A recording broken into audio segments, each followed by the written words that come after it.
ক্যান্সারে আক্রান্ত হওয়ার পর থেকে ইকবালের আচরণ কেমন বদলে যেতে শুরু করেছে।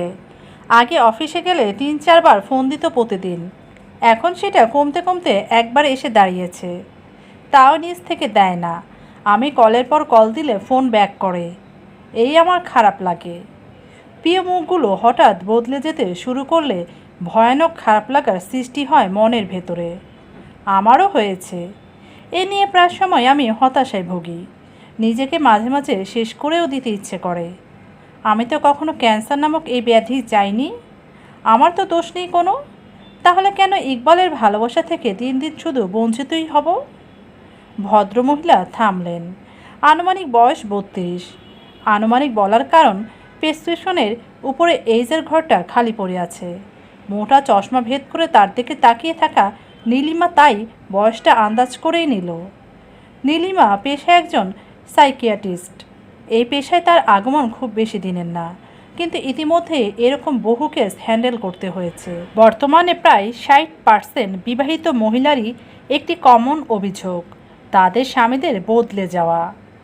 বিয়ের প্রথম প্রথম যে পরিমাণ ভালোবাসা, টান কিংবা সোহাগ তারা উপস্থাপন করে তা সময়ের ব্যবধানে হারিয়ে যায়। কিন্তু কেন যায়? বেশিরভাগ নারী এটা চায় না। তারা চায় সবসময় তাদের স্বামী একই থাকুক, একইভাবে ভালোবাসুক। দিন দিন যেন তাদের এই চাওয়াটা প্রবল থেকে প্রবল হতে থাকে, এবং অনেকেই এ নিয়ে হতাশায় ভোগে। পারিবারিক অশান্তির সৃষ্টি হয়।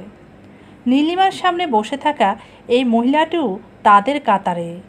মহিলাটির নাম শিউলি। শিউলির চোখের নিচে ইতশকালি, ডেবে যাওয়া গাল এবং শুষ্ক ঠোঁট জানান দেয় অনেক দিন যাবৎ আয়নায় নিজেকে দেখে না সে। রাতের পর রাত নির্ঘুম কাটায় নিশ্চয়ই। হতে পারে তার শরীরে বাসা বাঁধা রোগটির কারণে এমন অবস্থা, আবার হতে পারে মানসিকভাবে পুরোপুরি বিধ্বস্ত সে। হয়তো মন খুলে কথা বলার মতো কেউ নেই, তাই খুঁজে খুঁজে নীলিমার কাছে চলে এসেছে একটু হালকা হওয়ার জন্য। টেবিলের উপরে থাকা বেল টিপতে একটি কম বয়সী তরুণ মেয়ে কেবিনের ডোর ঠেলে মাথা উঁকি দিল। নীলিমাকে প্রশ্ন করল, ইয়েস ম্যাম। নীলিমা আদেশ করে, 2 কাপ কফি পাঠিয়ে দাও। আর কতজন রোগীর সিরিয়াল আছে বাইরে? আপাতত আর কেউ নেই ম্যাম, বিকেলের দিকে 3 জন আসার কথা। ওকে, আমারটায় সুগার কম দিও। তোমাকে বারবার বলার পরও সুগার বেশি হয়। তরুণী নিচু গলায় দুঃখিত বলে ডোর আটকে চলে গেল। চোখ থেকে চশমা খুলে নিল নীলিমা। এই ডাবল ব্যাটারি সবসময় পড়ে থাকতে খুবই খারাপ লাগে তার, কিন্তু কি আর করার, 1 হাত দূরের জিনিসও স্পষ্ট দেখতে পায় না চশমা ছাড়া। শিউলি তার কথাগুলো শেষ করে চুপচাপ বসে আছে। জানলা দিয়ে বাইরের দিকে এক দৃষ্টিতে চেয়ে আছে, যেন ওদিক ছাড়া দেখার মতো উৎসুক জিনিস এই পৃথিবীতে আর কিছু নেই। নীলিমা গলা খাকারি দিলে শিউলি তাকালেন। উদাসীন চাউনি। নীলিমার একটু খারাপই লাগলো। কতদিন আগে আপনার রোগ ডিটেক্ট করতে পেরেছেন? 4 মাস। ডক্টর কি বলেছে? আই মিন, সুস্থ হওয়ার পসিবিলিটি? শিউলি একটু মলিন হেসে বলল, একদমই নেই। I will die any time. শিউলির নাসিকাপথ বেয়ে একটি নিঃশ্বাস বেরিয়ে এলো। নীলিমার মনে হলো মহিলাটির চোখজোড়া ছলছল করছে। ওনার কি কান্না পাচ্ছে তবে? প্রসঙ্গ পাল্টাতে নীলিমা ফের জিজ্ঞেস করে, আপনার হাজব্যান্ড কি এ ব্যাপারেও জানে? শিউলি নিজেকে সামলে নিয়েছে, পাল্টা প্রশ্ন ছুড়ল, কোন ব্যাপারে? এই যে আপনার সুস্থ হওয়ার চান্স নেই। জানে। ডাক্তার আগে ওকেই বলেছে। বাসায় আসার পর আমি জানতে পেরেছি। ডাক্তার চাইছিল আমি যেন না জানতে পারি, এতে নাকি আমার মনোবল একদম ভেঙে যাবে। কিন্তু আমি কি করে বোঝাবো আমার আসল শক্তি যে তাকেই আমি হারিয়ে বসেছি। দেখুন মিসেস শিউলি, এমনও হতে পারে আপনার হাজব্যান্ড নিজেও খুব কষ্ট পাচ্ছে এসব নিয়ে। সে আপনাকে হারাতে চান না, কিন্তু আপনি একদিন চলে যাবেন, এটা উনি মানতেই পারছেন না, তাই আপনাকে একটু এড়িয়ে চলছে। অনেক সময় এরকম হয়, কিন্তু আমরা যার অনুপস্থিতি মেনে নিতে পারি না, তার বিদায় বেলায় এলে একটু দূরে দূরে থাকি, এড়িয়ে চলি। আসলে নিজেদের ভেতরকার কষ্টগুলো এড়িয়ে চলি। কাঙ্ক্ষিত মানুষটির সামনে যতবার যাব ততবার ইমোশন উতলে উঠবে। উনি হয়তো আপনার সামনে কান্নাকাটি করতে চাচ্ছে না বা ভেঙে পড়াটা শো করতে চাচ্ছে না, তাই আপনাকে ইগনোর করছে সামান্য। নিজেকে নিজেই সময় দিচ্ছে সবটা একসেপ্ট করে নেওয়ার জন্য। হতে পারে না? শিউলি বললেন, কেন পারে না? অবশ্যই পারে, কিন্তু তাই বলে ঘন্টার পর ঘন্টা ওর ফোন ওয়েটিংয়ে থাকবে? মাঝরাতে ফোন দিয়ে বাথরুমে চলে যাবে? কখনো কখনো অফিস টিপের কথা বলে 3-4 দিনের গায়েব হয়ে যাবে? নীলিমা নড়ে চড়ে বসল। ঘটনা কি পরকীয়ার দিকে এগোচ্ছে? নীলিমাকে হতভম্ব দেখে শিউলি সামান্য হাসলেন, বললেন, দেখুন ডক্টর, আমি আপনার কাছে কোনো চিকিৎসা নিতে আসিনি। আমার আব্বা আম্মা ভাই বোন বলতে কেউই আর এই পৃথিবীতে নেই। একমাত্র হাজব্যান্ড ছাড়া আমি সম্পূর্ণ একা একজন মানুষ। এতদিন যাবৎ নিজের ভেতরে সব চেপে রাখলেও আর পারছিলাম না। ও যদি অন্য কোথাও মুভ করেও থাকে তাহলে আমি হ্যাপি। আমি চলে গেলে বাকি জীবনটা একা কাটিয়ে দেওয়ার প্রশ্নই আসে না। আরেকটি ব্যাপার হচ্ছে, আমাদের দীর্ঘ বিবাহিত জীবনে ওকে একটি সন্তানও দিতে পারিনি। সো এখানেও আমার ব্যর্থতা। হয়তো সেটা শাস্তি হিসেবে এই ক্যান্সার আমার শরীরে এসেছে, আর এভাবে আমাকে বিদায় নিতে হচ্ছে। বুড়ো হলেও ওকে কেমন লাগবে দেখতে সেটা বোধহয় আর কোনো দিন সম্ভব হবে না দেখা আমার পক্ষে।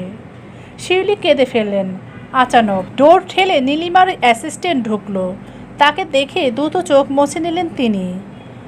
টেবিলের উপর কফির মগ রাখতেই নীলিমা ধমকে উঠল তাকে। ডোর নক করে ঢুকবে সব সময়, এটা কতবার বলেছি তোমাকে? অ্যাসিস্ট্যান্টের নাম হিয়া। সে মাথা নিচু করে ফেলে। সরি ম্যাম বলে তড়িঘড়ি করে চলে গেল। নীলিমা দীর্ঘশ্বাস ফেলল। আগের অ্যাসিস্ট্যান্ট কমলই বেশ ভালো ছিল, সব কাজ বুঝে শুনে করতো। নীলিমাকে বেগ পোহাতে হতো না তেমন একটা। আর হিয়া কেমন যেন সব কিছু বুঝেও বোঝে না, উল্টাপাল্টা কাজ করার ওস্তাদ। এছাড়াও সে যে পিছনে নীলিমার বদনাম গেয়ে বেড়ায় সেটাও শুনতে পেয়েছে নীলিমা। একমাত্র রাহুলের জন্যই কোমলকে বিদায় করতে হয়েছে, নইলে এরকম একটা মেয়েকে অ্যাসিস্ট্যান্ট হিসেবে রাখার প্রশ্নই আসতো না। রাহুল চায় না তার গার্লফ্রেন্ডের অ্যাসিস্ট্যান্ট হিসেবে কোনো ছেলে থাকুক। অবশ্য কিছুদিন বাদে তার বিয়েও হয়ে যাবে। দুই পরিবারের মধ্যে শুধুমাত্র পাকাপাকি কথা বলাটাই বাকি এখন। এক কাপ কফি শিউলির দিকে এগিয়ে দিল নীলিমা। বলল, প্লিজ কাঁদবেন না, নিজেকে শক্ত করুন। আচ্ছা, এসব বাদ দিন, চলুন আমরা অন্য বিষয় নিয়ে আলাপ করি। আপনার সবচাইতে পছন্দের কাজ কি? শিউলি আগে চাইতে স্বাভাবিক এক চুমুক কফি খেয়ে বলল, ছবি আঁকা। আমার ছবি আঁকতে ভীষণ ভালো লাগে, কিন্তু ও এটা পছন্দ করে না, তাই আমি বাদ দিয়ে দিয়েছিলাম আরও আগেই। আপনি এখন থেকে প্রতিদিন ছবি আঁকবেন, নিজে যা যা পছন্দ তাই তাই করবেন। মোট কথা নিজেকে ব্যস্ত রাখবেন, আর আপনার হাজব্যান্ডকে তার মতো থাকতে দিন। আমার কেন যেন মনে হচ্ছে আপনার মন খারাপ দেখেই একটু নেগেটিভ চিন্তাভাবনা কাজ করছে ভেতরে। আসলে এসব কিছুই না, আপনার হাজব্যান্ড একান্তে নিজেকে নিয়ে সময় কাটাতে চাচ্ছেন, নিজেকে সামলানোর শক্তিটা জোগাড় করছেন। আপনি তাকে সময় দিন। সময় পারে না এমন কিছু নেই, সময়ের সাথে সাথে সব কিছু ঠিক হয়ে যাবে। শিউলি মৃদু হেসে বলল, আপনাকে ধন্যবাদ, আপনার কাছে এসে ভালো লাগলো। খুব সুন্দর কনসোলিং করতে পারেন আপনি। Thank you. আপনার যখন ইচ্ছে হবে এসে পড়বেন, তবে আগে থেকে অ্যাপয়েন্টমেন্ট নিয়ে আসবেন। সবসময় আমি ফ্রি থাকি না। আপনার নাম্বারটা একটু দেয়া যায়, ইফ ইউ ডোন্ট মাইন্ড? না না, অবশ্যই দেয়া যাবে, এই নিন। বলে একটা কার্ড এগিয়ে দিল নীলিমা। শিউলি চোখ বুলালো নীল নীলিমা লেখা নামটায়। শিউলি আগ্রহ ভরে জিজ্ঞেস করলো, নীল নীলিমা, সুন্দর নাম তো। নীলিমা একটু হাসল। নীলা নাম আমি ছোট করে নীল বানিয়ে ফেলেছি, এখন এটা দিয়ে নিজের পরিচয় গড়ে তুলেছি। ও আচ্ছা, না ভালোই। আপনার লাইফটা কত সুন্দর, প্রতিদিন নতুন নতুন মানুষের সাথে পরিচয় হয়, নিউ নিউ এক্সপিরিয়েন্স হয়। নীলিমা হাসলো, কিছু বলল না। শিউলি পুনরায় প্রশ্ন করলেন, একটা ব্যক্তিগত প্রশ্ন করতে পারি? নিশ্চয়ই। আপনি ম্যারিড? না, তবে খুব শীঘ্রই বিয়ের কথাবার্তা চলছে। ও, পারিবারিকভাবেই হচ্ছে নাকি? অ্যাকচুয়ালি না, আমার হবু হাজব্যান্ডের নাম রাহুল, ওর সাথে 6 বছরের রিলেশন আমার। 1 বছর আগে 2 ফ্যামিলিকে জানালাম, কেউই আপত্তি করেনি। ও প্রতিষ্ঠিত, আমি প্রতিষ্ঠিত, তাহলে আর আপত্তি কেনই করবে? বলতে বলতে নীলিমাকে বেশ উদাসীন দেখালো। শিউলি বললেন, গ্রেট, হ্যাপি ম্যারিড লাইফ, অগ্রিম। পরে যদি জানাতে না পারি, আপনার দাওয়াত রইল, ভাইয়াকে নিয়ে চলে আসবেন। শিউলি একটু হাসলো, কিছু বলল না। আজ উঠি তবে। নীলিমা 1 মিনিট বলে একটা কাগজে ঘচ করে কিছু লিখে দিল। তারপর বলল, নিয়ম করে খাবেন, প্রতিদিন রাত্রে একটা। বডি রিল্যাক্স থাকবে, ঘুম ভালো হবে, মানসিকভাবে প্রশান্তি পাবেন। এবং হ্যাঁ, যেটা বললাম, ছবি আঁকবেন কিন্তু। শিউলি রহস্য করে হেসে বললেন, আঁকবো। আমার জীবনের শেষ একটা ছবি আমি এঁকে যাব, যেটা সবার কাছে স্মরণীয় হয়ে থাকবে, অ্যাটলিস্ট আমার হাজব্যান্ডের কাছে। নীলিমা উৎসুক গলায় বলল, আপনাদের কাপল পিক আঁকবেন বুঝি? কাপল পিক, তবে আমাদের না। যাই হোক, আজ আসি। বলে গটগট পায়ে শিউলি ঘর ছাড়লেন। নীলিমা একটু হতচকিত হয়ে বসে রইল। আচ্ছা ইকবাল, আমি কি খুব বেশি পুরনো হয়ে গেছি? আমার দিকে তাকাতে কি ইচ্ছে করে না? অফিস থেকে মাত্রই বাসায় ফিরেছে ইকবাল। বিরক্তিকর জ্যাম ঠেলে ঘেমে কাদা কাদা হয়ে একটু ফ্যানের নিচে বসেছে। অমনি শিউলির প্রশ্ন বান ছোড়া শুরু। ইকবাল বিড়বিড় করে বললেন, বিরক্তিকর, টোটালি বিরক্তিকর। শিউলি শুনলেন না, ফের প্রশ্ন করলেন, জবাব কই? ইকবাল ভ্রুকুঁচকে তাকালেন। তার কপালে ভেসে থাকা ভাঁজগুলো স্পষ্ট প্রকাশ করছে রাগের আভাস। তবু শিউলি থামলেন না। উত্তরের আশায় এমনভাবে চেয়ে থাকলো যেন এক্ষুনি জানতে না পারলে মরে যাবেন তিনি। ইকবাল জানে শিউলি ইদানিং বাচ্চার স্বভাবের হয়ে গেছে। অকারণে জিদ করা, একটুতে ভাত খাওয়া বন্ধ করে দেওয়া, কান্নাকাটি করা, রাত জেগে থাকা, এগুলো আগে কখনোই তার মধ্যে ছিল না। যবে থেকে এই ক্যান্সার এসে তার শরীরে বাসা বেঁধেছে, তবে থেকে শিউলি পাল্টে গেছে। এ যেন সেই চিরপরিচিত শিউলি নয়, এ এক অন্য শিউলি, যে ইকবালের কোনো পরিস্থিতি বুঝতে চায় না। ইকবালের থেকে একপাক্ষিক ভালোবাসা চেয়ে যায়, অথচ এটা বোঝে না ভালোবাসা তাকেও দিতে হবে। সংসার জীবনের একটা পর্যায়ে এসে স্বামী স্ত্রীর ভিতরে এক ধরনের তিক্তভাব জন্ম হয়। তখন দুজনের প্রতি দুজনের আন্ডারস্ট্যান্ডিং ব্যাপারটা আরও প্রখর করে তুলতে হয়। সময়কে সময় দিতে হয়। মাঝে মাঝে কিছু দূরত্ব ভালোবাসাকে গভীর করে তুলতে সক্ষম হয়। তবে সেটা অনেকেই বোঝে না। অহেতুক অভিযোগ, অভিমান, ঝগড়াঝাটি করে সম্পর্কটাকে তেতো করে তোলে। শিউলিও করছে, কিন্তু সেটা ওকে বোঝানোর ক্ষমতা ইকবালের নেই। কিছু বলতে গেলেই ফ্যাস ফ্যাস করে কাঁদবে এবং বলবে, ইকবাল আগের মতো নেই, আগের মতো ভালোবাসে না। শিউলিও তো আগের মতো নেই। কই, ইকবাল তো এ নিয়ে কোনো প্রশ্ন তোলে না। যখন এসব 7 পাঁচ চিন্তা করতে ব্যস্ত ইকবাল, তখন শোনা গেল ফোপানের শব্দ। ইকবাল চমকে তাকে দেখল, শিউলির চোখে পানি। তিনি কাঁদছেন, বলছেন, আমি জানি ইকবাল, আমার প্রতি এতটাই বিরক্ত তুমি যে আমার কোনো কথার জবাব দিতেও ইচ্ছে করে না। ঠিক আছে, আমি বিরক্ত করব না তোমাকে আর, তুমি তোমার মতো টাইম স্পেন্ড করো। শিউলি উঠে চলে যাচ্ছিলেন। ইকবাল একটা হাত টেনে ধরে থামালেন, পাশে বসিয়ে বললেন, শিউলি, তুমি কি নিজেও পাল্টে যাওনি বলো? আগে অফিস থেকে এলে প্রতিদিন 1 গ্লাস লেবুর শরবত পেতাম, এখন কি পাই? তুমি জানো না এই শহরে জ্যাম কতটা বিরক্তিকর, ক্লান্তিকর? বাসায় এসে একটু বিশ্রাম করতে চাই, সেটাও কি সম্ভব না? শিউলি মুখ নামিয়ে বললেন, আমার কোনো কাজ করতে ইচ্ছে করে না ইকবাল, আর যা করতে ইচ্ছে করে তা তুমি করতে দেবে না। কি করতে ইচ্ছে করে বলো আমাকে? ছবি আঁকতে ইচ্ছে করে, কিন্তু তুমি তো পছন্দ করো না। ইকবাল একটা নিঃশ্বাস ফেললেন। ছবি আঁকা সে পছন্দ করে না, এটা ঠিক নয়। আসলে বিভিন্ন মানুষের পোর্ট্রেট আঁকাটা তার ভালো লাগে না, আর শিউলি সবসময় তাই আঁকত, এর জন্য সে মানা করত। ইকবাল ধীর সুরে বললেন, তুমি আবার ছবি আঁকতে চাও? শিউলি সঙ্গে সঙ্গে জবাব দিলেন, চাই। ঠিক আছে, আঁকো এখন থেকে, আমি আর মানা করব না, শুধু আমার সামনে না আঁকলেই চলে। শিউলি খুশি হওয়ার বদলে মুখটাকে আরও গম্ভীর করে বললেন, তুমিও চাও আমি কিছু একটা নিয়ে ব্যস্ত হয়ে থাকি আর তোমাকে জ্বালাতন না করি, তাই না? তাহলে বুঝি ওই মেয়েটার সঙ্গে নির্ভীকে কথা বলতে পারবে। সম্পর্ক এগোতে পারবে, তাই না? ইকবাল হতবাক, কষিয়ে একটা রামধমক দিতে দিতেও থেমে গেলেন। চট করে উঠে দাঁড়ালেন এবং হন্য পায়ে নিজের ঘরে ফিরে এলেন। শিউলিটা জাস্ট অসম্ভব। দিন দিন এত নেগেটিভ কী করে হচ্ছে কে জানে। শিউলি যাতে হাসি খুশি থাকে এর জন্যই তো তিনি তাকে ছবি আঁকতে বলেছেন। অথচ শিউলি কি বলল এটা? 1 মাস ধরে শিউলির মনে নতুন সন্দেহ ঢুকেছে। তার মতে ইকবালের অন্য কারোর সাথে সম্পর্ক আছে। ইকবাল শিউলিকে ফেলে চলে যাবে না, তবে তার জন্য বসেও থাকবে না। শিউলির ভাগ্য মৃত্যু লেখা ছাড়া আর কিছুই নেই। তাই শিউলির মৃত্যুর পর সে ওই মেয়ের সাথে মুভ অন করবে অফিসিয়ালি। শিউলিটা আছে বলে তা পারছে না, নইলে অনেক আগে ইকবালের দ্বিতীয় বিয়েও হয়ে যেত।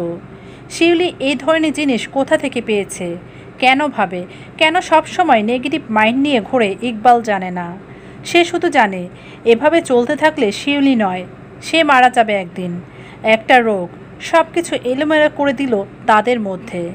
কেন এই ক্যান্সারটা হতে হলো, আর কেনই বা শিউলি এভাবে পাল্টে গেল?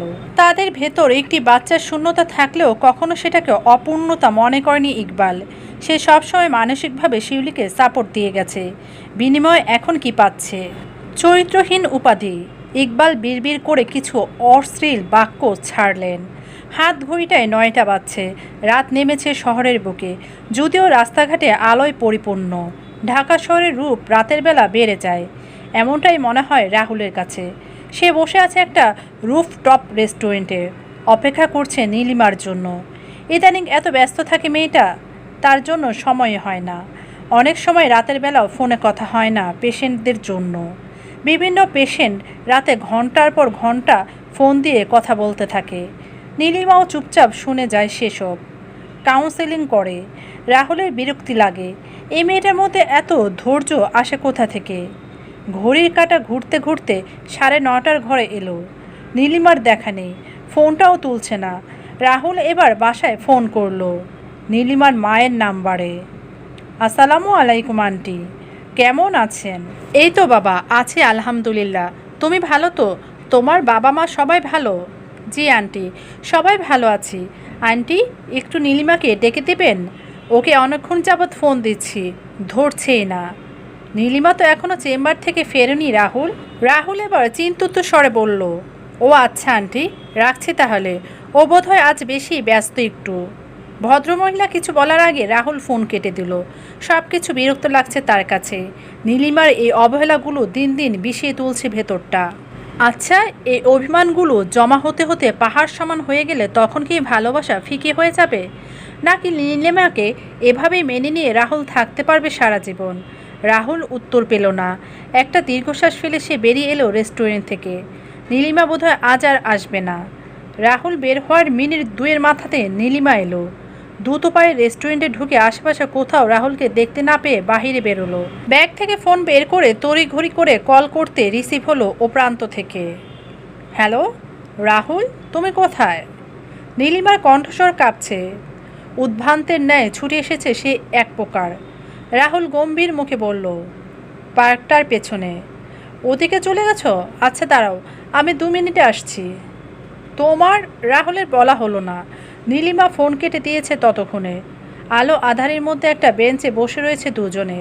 কারো মুখে কথা নেই, দুজনে চুপচাপ বসে কী যেন ভাবনায় মত্ত। রাহুল আনমনে ফোন চাপছিল। নীলিমা অপলক রাহুলকে দেখে নিল। তিমিরাচ্ছন্ন আকাশ, নির্মল বায়ু মনের সব অশান্তি দূরে উড়িয়ে নেয়। তবু আজ কেন যেন শান্তি লাগছে না নীলিমার। মনটা অকারণে খারাপ হয়ে আছে বেশ। নীলিমা ডাকলো, রাহুল। রাহুল ফোন থেকে নজর সরিয়ে নীলিমার দিকে চাইল, মুখে কিছু বলল না। নীলিমা মিনমিনিয়ে বলল, আমার উপর খুব রেগে আছো। আমি সরি, একটা পেশেন্ট ছিল, 4বার সুইসাইড করার চেষ্টা করেছিল, তাকে সামলাতে গিয়েই। আর ফোনটা সাইলেন্ট ছিল, খেয়াল করিনি। রাহুল শুধু বলল, ইটস ওকে।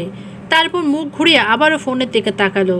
নীলিমা উকি দিয়ে দেখার চেষ্টা করলো, কিন্তু রাহুল বেশ খানিকটা দূরে বসায় ফোনের স্ক্রিনে কী দেখছে তা দেখা সম্ভব হলো না। সে হতাশার মিশ্রিত একটা দীর্ঘশ্বাস ফেলে ফের বলল, রাহুল, আজকে একজন পেশেন্ট এসেছিল আমার কাছে। ওনার ক্যান্সার হয়েছে, তাই ওনার হাজব্যান্ড ওনাকে ছেড়ে অন্যদিকে ঝুঁকে গেছে। উনি কাঁদছিল খুব। আমার তারপর থেকেই মনটা খারাপ। রাহুল তাকালো, তাকিয়ে ফোনটা পকেটে ভরে ফেলল। নীলিমা হঠাৎ ছলছল চোখে বলল, তুমি কি কোনোদিন আমার উপর থেকে ইন্টারেস্ট হারিয়ে ফেলবে, ঝুঁকে যাবে অন্যদিকে, 6 বছরের সম্পর্কটাকে মিথ্যে প্রমাণিত করবে? রাহুল ভূবিলাস করে বলল, পাগল তুমি, সবার সাথে নিজের পরিস্থিতি মিলাও কেন? এ দুনিয়াতে ভালো মানুষ আছে, তেমন খারাপ মানুষও তো আছে, তাই না?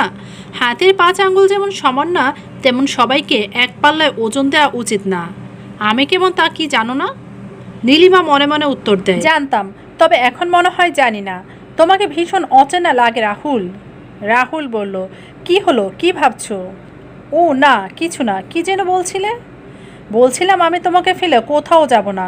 তুমি হলে গিয়ে ঘর মানুষ ঘুরতে যাক, শপিংয়ে যাক, বেড়াতে যাক, যেখানে যাক, তাকে কিন্তু ঘরে ফিরে আসতেই হয়, হয় না? নীলিমা মুচকি হেসে বলল, হয়। তেমন আমিও সবসময় তোমার কাছে ফিরে আসি, তোমার ওপর রাগগুলোকেও মাটি করে দিয়ে ফিরে আসি, কখনো মুখ ফিরিয়ে নেওয়ার চেষ্টা করি না। এরপরও তুমি বলবে আমি তোমাকে ছেড়ে চলে যাব?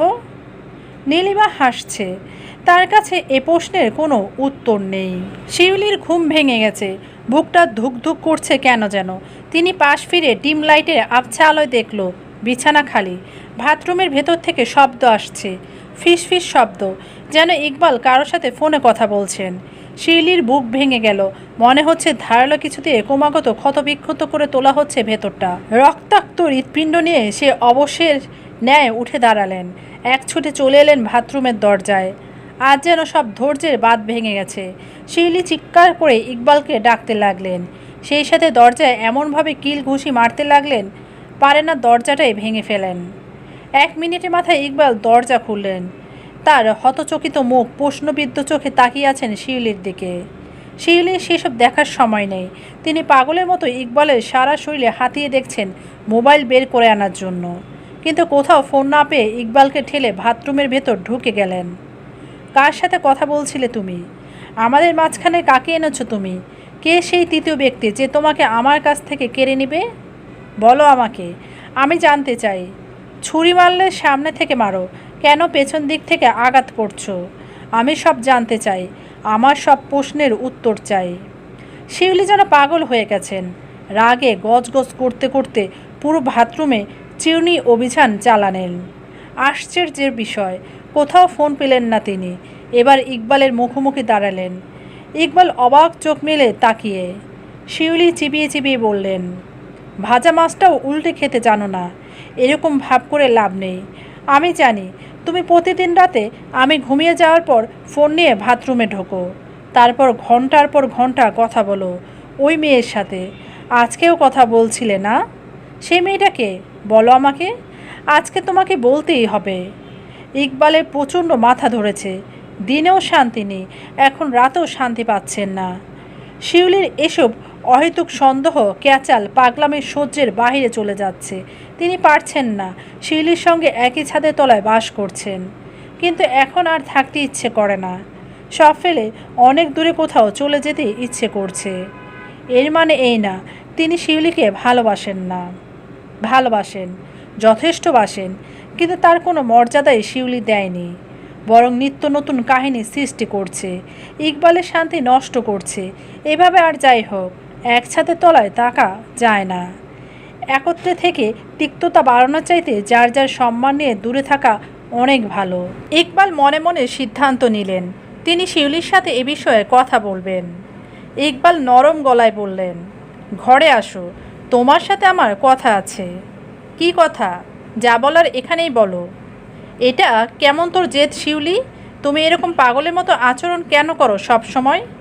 শিউলি তাচ্ছল্য নিয়ে বললেন, এখন তো আমাকে পাগল বলতেও গায়ে বাঁধে না তোমার। আমি পাগল, আমি রোগী, এসব বাহানায় আমাকে দূরে না ছুড়িয়ে সত্যিটা বলে দিলেই তো হয়। আমি চলে যাব না হয়।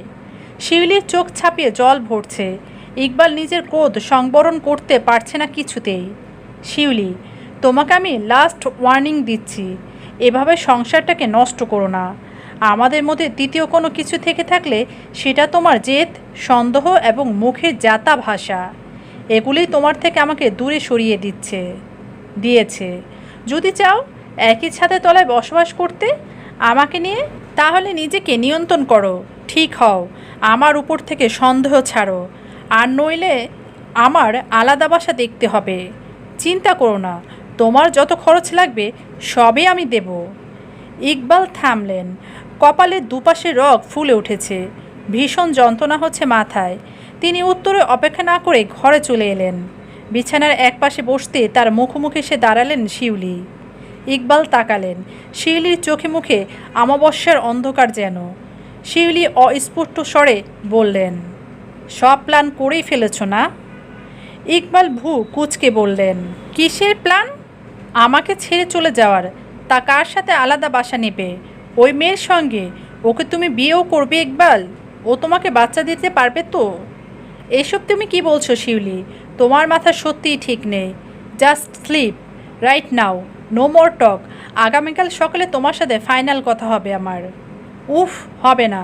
আমি তোমার কোনো কথাই আর শুনতে চাই না। তুমি অন্য মেয়েকে নিয়ে ঘর বাঁধবে, আর আমি সেটা দেখব চেয়ে চেয়ে? আমার বুকে অত বড় পাথর নেই, আমি সহ্য করতে পারবো না। শিউলি কেঁদে ফেললেন। ইকবাল যার পর্ণায় বিরক্ত। একটা মানুষের মস্তিষ্ক কতটা নেগেটিভ নামতে পারে সে দেখে অবাক হচ্ছে প্রতিবার। বেড সাইড টেবিলের ড্রয়ার থেকে ফোন বের করলেন ইকবাল, নিজেরটা। শিউলিকে দেখিয়ে বললেন, আমার ফোনটা এই টেবিলের ভেতর ছিল। আমি বাথরুমে কোনো ফোন নিয়ে যাইনি Shiuli. For God sake touch me. Shiuli চোখ মুছলেন, তারপর ধীর স্বরে বললেন, ওহ, এর মানে তুমি আরেকটা নতুন ফোন কিনেছো যেটা দিয়ে এসব আকাম কুকাম করো না? তা কই সেই ফোন? বাথরুমের ভেতরে লুকিয়ে রেখেছো? কতদিন লুকিয়ে রাখবি ইকবাল? আমি কিন্তু একদিন ঠিকই পেয়ে যাব। ইকবাল দীর্ঘশ্বাস ফেললেন। শিউলির সঙ্গে আর এক মুহূর্ত এক বিছানায় থাকবেন না তিনি। মুহূর্তেই সিদ্ধান্ত নিয়ে ফেললেন।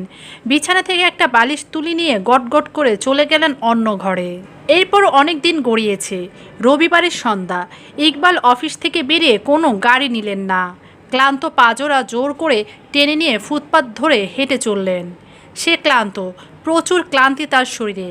অফিসিয়াল কাজের জন্য নয়, জীবনে ঘটে চলা বিভিন্ন সমস্যাগুলোর জন্য। শিউলির পাগলামি, দুর্ব্যবহার, অমূলক সন্দেহ দিন দিন বেড়েই চলছে। গতকাল রাতের ঘটনা। ঘুমের ভেতর ইকবালের বুকের উপর চেপে বসেছিল শিউলি। ইকবালের গলা শরীরের সর্বশক্তি দিয়ে চাপ দেওয়ার চেষ্টা করে রীতিমতো ব্যর্থ হন তিনি। ততক্ষণে ইকবাল জেগে গেছে।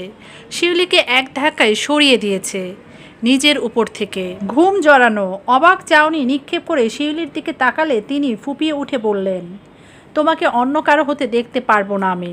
যেভাবে তুমি আমাকে আদর করতে সে একইভাবে অন্য কাউকে আদর করবে।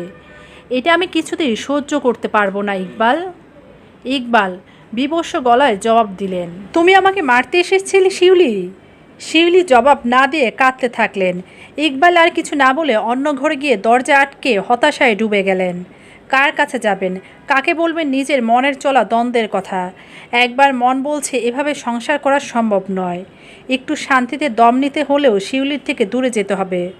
অপরদিকে শিউলিকে ছেড়ে চলে যেতে পারছেন না এই ভেবে যে তিনি অসুস্থ। তাকে কে দেখবেন? তার যেমন শিউলি ছাড়া কেউ নেই, তেমনি শিউলিই বাকি আছে। 7-5 চিন্তা ভাবনায় নিজেকে নিজেই স্যাক্রিফাইস করে দিতে চেয়েছেন ইকবাল। শিউলির সমস্ত পাগলামি সহ্য করে, নিজের মানসিক প্রশান্তি নষ্ট করেও শিউলির পাশে থাকতে চেয়েছেন তিনি। কিন্তু এখন কোন ভরসায় শিউলির সাথে এক বিছানায় শোবেন তিনি? ফের রাতের বেলা যে গলা টিপে ধরবে না শিউলি, তার গ্যারান্টি কী? 3বার কলিং বেলে বাজানোর পর দরজা খোলার নাম নেই শিউলির। এক মন সমান ভারী দীর্ঘশ্বাস বুক চিরে বেরিয়ে আসে ইকবালের। পকেট থেকে এক্সট্রা চাবিটি বের করে তালার ভেতর ঘোরালেন। দরজা খুলে তার মনে হলো ঘরটি বড়ই নীরব হয়ে আছে আজকে। তিনি ভেতরে ঢুকে দরজা বন্ধ করে দিয়ে সোফায় বসলেন। পা থেকে মোজা খুলে নিয়ে টাই ঢিল করে দিলেন। শার্টের হাতা গুটিয়ে কোনোই অব্দে উঠিয়ে একবার ডাকলেন, শিউলি। শিউলির সারা শব্দ নেই। ইকবাল ভ্রু কুঁচকে আছেন। নিশ্চয়ই নিজের ঘরে মরার মতো পড়ে আছে, আর নইলে ইকবালকে নিয়ে হাবিজাবি সব চিন্তা ভাবনা করে যাচ্ছে। এছাড়া আর কী বা কাজ আছে শিউলির? ইকবালের ভেতর থেকে জবাব এলো, আছে তো, ছবি আঁকা। ইকবাল খেয়াল করছেন গত কয়দিন ধরে রাত দিন নিয়ম করে একটা কাগজে আঁকাকি চালিয়ে যাচ্ছে শিউলি। কী আঁকছেন তা দেখার জন্য বিন্দুমাত্র ইচ্ছে নেই ইকবালের। শিউলি ব্যস্ত থাকুক, ভালো থাকুক, এটাই তার প্রত্যাশা। ডাইনিং রুমের বাথরুম থেকে হাত মুখ ধুয়ে বের হলেন তিনি। এক গ্লাস ঠান্ডা পানি খেয়ে নিজেদের বেডরুমের দিকে এগিয়ে চললেন। বেডরুমের দরজা বন্ধ। শিউলি নিশ্চয়ই গভীর মনোযোগে ছবি আঁকছেন। ইকবাল নখ ঘুরালেন। দরজা পুরোপুরি মেলতে জায়গায় জমে গেলেন। বিছানার উপর এটা কি দেখছেন তিনি? ইকবালের মাথা ঘুরে উঠল। তিনি নিজের চোখে কিছুতেই বিশ্বাস করতে পারছেন না। নীলিমা ব্যাগ গোছাচ্ছে। গতকাল রাত করে বাড়ি ফিরেছে ও। ঘুম থেকে উঠতেও অনেকটা দেরি করে ফেলেছে। হিয়া 2বার ফোন দিয়েছে ইতিমধ্যে। কয়েকজন পেশেন্ট এসে অপেক্ষা করেছে নাকি। নীলিমা রুম থেকে বেরোতে যাবে, অমনি তার মা ঢুকলেন। নীলিমাকে দেখে বললেন, আজকে না গেলে হয় না? নীলিমা ভ্রু কুঁচকে বলল, শুধু শুধু ছুটি কাটাবো কেন? সামনে তোর বিয়ে, অথচ তোর সাথে এই নিয়ে বিস্তারিত আলাপ করতে পারছি না। গতকাল রাহুলের মা ফোন দিয়েছিলেন, ওনারা খুব দ্রুতই শুভ কাজটা সারতে চান। আমিও তাই চাই, এজন্য তোর সাথে আলাপ করা প্রয়োজন। নীলিমা কিছু বলল না। তার মনে দ্বিধাদ্বন্দ্বের খেলা চলছে। রাহুলের সঙ্গে 6টি বছর কাটিয়ে এলেও কেন যেন বিয়ে করার সাহস পাচ্ছে না। এটা কেমন কথা সে নিজেও জানে না। তার কাছে রাহুলকে মাঝে মাঝেই খুব অচেনা মনে হয় রাহুলের চেনা মুখটার পেছনে একটা অন্য চেহারা লুকিয়ে আছে, যেটা সে জানে না। সেইটি জানতে এতদিন চেষ্টা করে বিফল নীলিমা। অবশ্য খুব একটা চেষ্টা করতেও পারেনি। নিজের ক্যারিয়ার গোছাতেই ব্যস্ত সে। রাহুলকে আলাদাভাবে পর্যবেক্ষণ করার সময় কই। নীলিমাকে নির্বাক থাকতে দেখে তার মা বললেন, কিরে, কিছু বলছিস না কেন? নীলিমা শতম্বী ফিরে পেয়ে বলল, তোমরা যা ভালো বোঝো করো। এটা কেমন কথা? মনে হচ্ছে আমরা ঠিক করেছি এ বিয়ে। রাহুল তো তোরই পছন্দ, তোর নিজে কি মতামত নেই কোনো? হ্যাঁ রে নীলিমা, সত্যি করে বল তো কী হয়েছে? তোর চোখ মুখ দেখে বুঝতে পারছি কিছু একটা লুকোচ্ছিস তুই আমার থেকে। তোর আর রাহুলের ভেতর সব ঠিক আছে তো? নীলিমা উদাসীন গলায় বলল, আমি জানি না মা। পর মুহূর্তে তড়িঘড়ি করে বলল, আচ্ছা আমি যাই। আশা করি আজকে সারাদিন ভেবে ভেবে যে কোনো একটা সিদ্ধান্তে পৌঁছাতে পারবো আমি। রাতের বেলায় জানাবো তোমাকে। আসি মা। নীলিমা বেরিয়ে গেল। হিয়া কেবিনের ডোর ঠেলে মাথা ঢুকালো। নীলিমা পানি পান করছিল। হিয়াকে দেখে বোতলটা মুখের সামনে থেকে ছড়িয়ে জিজ্ঞেস করলো, কিছু বলবে? হিয়া মাথা দুলিয়ে বলল, জি ম্যাম, একজন আপনার সাথে দেখা করতে এসেছে। আগে থেকে অ্যাপয়েন্টমেন্ট নেওয়া ছিল? না ম্যাম। তাহলে অন্যদিন আসতে বলো, আজকে অনেক ধকল গেছে, তার উপর বাসায় একটু তাড়াতাড়ি ফিরতে হবে। হিয়া কাচুমাচু কণ্ঠে বলল, ম্যাম, লোকটির ভীষণ জরুরি কথা আছে আপনার সঙ্গে নাকি। আপনার কাছে 10 মিনিট সময় চেয়েছে। নীলিমা একটু অবাক হলো, সম্মতি দিয়ে বলল, ওকে আসতে বলো। হিয়া চলে যেতে একজন মাঝবয়সী লোক কেবিনে ঢুকলেন। নিতান্তই গোবেচারা ধরনের ভদ্রলোক লাগছে দেখতে। হাতের ভেতর বিশাল বড় একটা র্যাপিং পেপার, কিছু একটা নিয়ে এসেছে। কিন্তু কি? নীলিমা ওনাকে চিনতে পারল না। কিন্তু ওনার নীলিমার সাথে কি এমন জরুরি কথা আছে? নীলিমা নড়ে চড়ে বসল।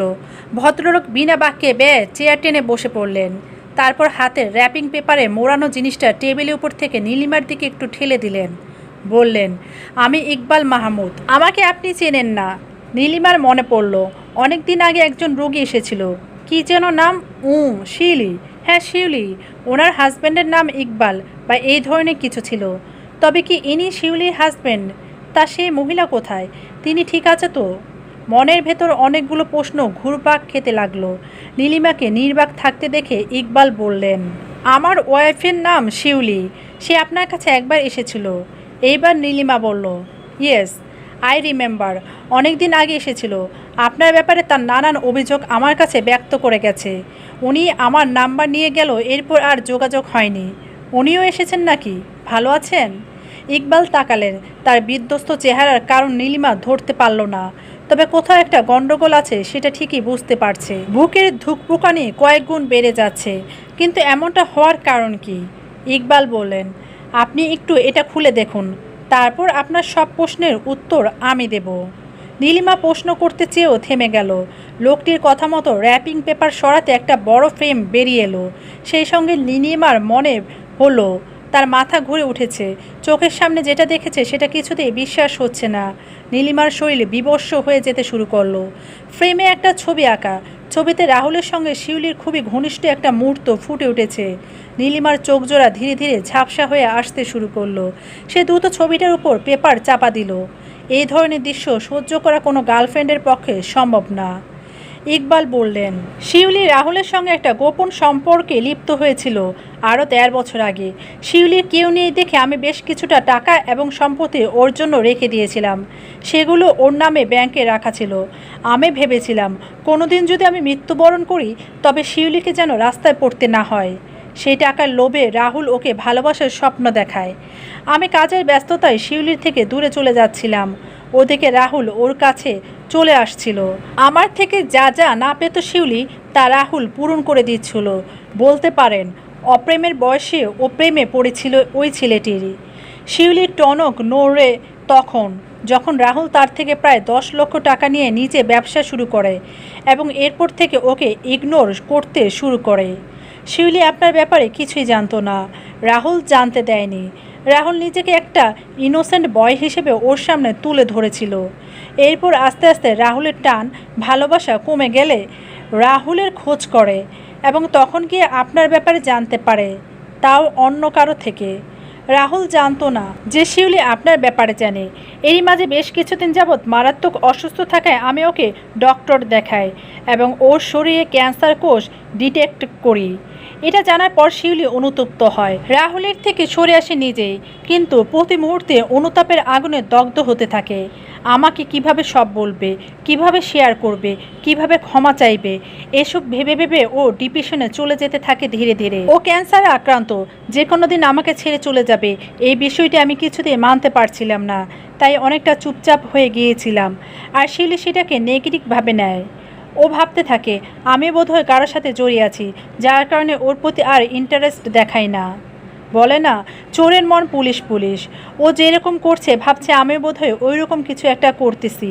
ও নিজে অন্যের সাথে সম্পর্ক করতে পারবে, বেডে যেতে পারবে, অথচ আমি কারোর সাথে বেড শেয়ার করব, এটা ও ভাবতেই পারছিল না, মানতেই পারছিল না। হাস্যকর না? ইকবাল একটু বিরতি নিয়ে ফের বললেন, ও ধীরে ধীরে ভীষণ সন্দেহপ্রবণ হয়ে ওঠে। অনেক খোঁজখবর নেওয়ার চেষ্টা করেও যখন দেখে আমার ব্যাপারে নেগেটিভ কিছুই নেই, তখন না পারছিল আমাকে বিশ্বাস করতে, না পারছিল নিজেকে ঠিক করতে। সব মিলিয়ে ও এমন একটা পরিস্থিতি দাঁড় করিয়েছিল যে দিন দিন মানসিকভাবে আমরা দুজনেই ভেঙে পড়েছিলাম। ও চাচ্ছিল আমার সব আগের মতো ঠিক হয়ে যাক, কিন্তু বলে না যার যার কর্মফল তাকে ভোগ করতে হয়। ও ওর নিজের কর্মফল ভোগ করছে। ও না আমাকে পাচ্ছিল আর না ও রাহুলকে পেল। মাঝখান দিয়ে সব কিছু এলোমেলো করে দিয়ে হতাশায় ডুবে শেষ হয়ে যাচ্ছিল। তাই প্রতিদিন একটু একটু করে শেষ হওয়ার চাইতে একেবারে শেষ হওয়াটা বেশি বেটার মনে হয়েছে ওর। গতকাল রাতে আমি যখন বাসায় যাই, আমি গিয়ে শিউলিকে আর জীবিত পাইনি। এই ছবিটা এঁকে আর এই চিঠিতে সব কিছু স্বীকার করে ও হাড়পিক খেয়ে নিজেকে শেষ করে ফেলেছে। ওর শেষ ইচ্ছা ছিল আপনাকে যেন সব জানানো হয়। আপনার সাথে সেদিন ও রাহুলের ব্যাপারে সব কিছু জানাতে এসেছিল, কিন্তু আপনার অমায়িক আচরণ ওকে কনফেস করতে দেয়নি। আপনাকে কষ্ট দিতে পারছিল না ও, তাই নিজেকে সরিয়ে দিল এই দুনিয়া থেকে। এই নিন ওর দেয়া আপনার জন্য চিঠি। ইকবাল পকেট থেকে একটা খাম বের করে এগিয়ে দিলেন। ভদ্রলোকের চোখ অস্বাভাবিক ধরনের লাল হয়ে আছে। তিনি কি কান্না আটকানোর চেষ্টা করছে? নীলিমা অসার হাতে খামটা নিল, খুলে পড়তে শুরু করলো। শিউলি লিখেছেন, প্রিয় নীলিমা, আপনার নামের মতোই আপনি সুন্দর। আপনার আচার আচরণ, আপনার ব্যবহার, আপনার সব কিছুই আমাকে মুগ্ধ করেছে। সেই সাথে খারাপও লেগেছে এই ভেবে যে এত চমৎকার একটি মেয়ের কপালে কেন রাহুলের মতো একটি মানুষ জুটল। রাহুলের জীবনে আমি আসতে চাইনি, রাহুলই আমার জীবনে চলে এসেছিল। একদিন সবজি বাজার করতে গেলে দেখা হয়ে যাওয়া ছেলেটা প্রতিদিন যখন বাসার নিচে এসে ঘন্টার পর ঘন্টা দাঁড়িয়ে থাকতে লাগলো আমাকে এক নজর দেখার আশায়, তখন সত্যি আমি সব ভুলে তার প্রেমে পড়ে গিয়েছিলাম। আমার বিবেক বুদ্ধি জ্ঞান সব কিছু যে কোথায় হারিয়ে গেছিল আমি জানি না। আপনাকে জানানোর কোনো ইচ্ছে আমার ছিল না এসব, কিন্তু শেষ পর্যন্ত ভাবলাম আপনি রাহুলকে ডিজার্ভ করেন না। সে যদি আমার সাথে এসব করতে পারে তবে ভবিষ্যতেও আরও করতে পারবে, হয়তো ইতিমধ্যেই আরও করেছে। তাই নিজের জীবনসঙ্গী চুজ করার ক্ষেত্রে যাচাই বাছাই করে নিন। জীবন একটাই। আমি সব কিছু হারিয়ে এখন সেটা বুঝতে পারলাম। আমার মৃত্যুতে কেউ শোক প্রকাশ করবেন না প্লিজ। আমি এমনিতেই কদিন পরে চলে যেতাম, এখন না হয় একটু আগেই চলে গেলাম। আমাকে ক্ষমা করে দিলে আমি কৃতজ্ঞ থাকব আপনাদের কাছে। নীলিমা চোখ তুলে তাকিয়ে চমকে গেল। ইকবাল মাহমুদ কাঁদছেন। নীলিমাকে তিনি বললেন, ও একবার আমাকে খুলে বলতো সব। আমি ওকে ক্ষমা না করতে পারলেও এভাবে কখনো হারিয়ে যেতে দিতাম না। আমি সব ঠিক করার চেষ্টা করতাম। চেষ্টা করলে কি না পারা যায়। ও কেন কিছু না বলে এভাবে চলে গেল? ওকে ছাড়া আমি কতটা একা তা কেউ জানতো না, বুঝতো না। নীলিমার চোখ জ্বলছে, বুকের ভেতর দাও দাও আগুন। রাহুলের প্রতারণা নাকি একটি ভদ্রলোকের আহাজারি, কোনটি তার বুকে এই আগুন ধরিয়েছে জানে না সে। নীলিমা নিজেকে সামলে বলে উঠল, ভুল একজন করেনি মিস্টার ইকবাল, রাহুলও করেছে। শাস্তি যদি আপনার স্ত্রী পেয়ে থাকে তবে কি ও প্রাপ্য না তা? আপনি কোনো স্টেপ নিতে চান বা চান না, আমি নেব। আমার 6টি বছরের ভালোবাসা যখন ও এভাবে ঠুনকো করে দিল তখন ওর প্রতি বিন্দুমাত্র মায়া আমি নীলিমা দেখাবো না। ইকবাল মাহমুদ কিছু বললেন না, চুপচাপ বসে রইলেন। রাহুল আর নীলিমার বিয়েটা ভেঙে গেছে। শিউলির লেখা জবানবন্দি এবং তদন্তের সুবাদে রাহুলকে গ্রেপ্তার করে হাজতে দিয়ে দেওয়া হয়েছে। নীলিমার ইদানিং অনেক ব্যস্ততা, পেশেন্ট দেখার পাশাপাশি প্রতিদিন ইকবাল সাহেবের খোঁজখবর রাখতে হচ্ছে। ভদ্রলোক স্ত্রী হারানোর শোক কাটিয়ে উঠতে পারেনি এখনও। রোজ রাতে তাকে একগাদা উপদেশ বাণী শুনিয়ে যায় নীলিমা, যদিও তার ফল এখন পর্যন্ত পাচ্ছে না। তবু নীলিমা হার মানবে না। লোকটিকে এই শোক কাটিয়ে নিজ জীবনযাত্রায় ফিরে আসতে হবে। পৃথিবীতে কারোর জন্য কিছু থেমে থাকে না। গল্পটি ভালো লাগলে অবশ্যই চ্যানেলটিকে সাবস্ক্রাইব করবেন, লাইক কমেন্ট শেয়ার করে পাশে থাকবেন। ধন্যবাদ।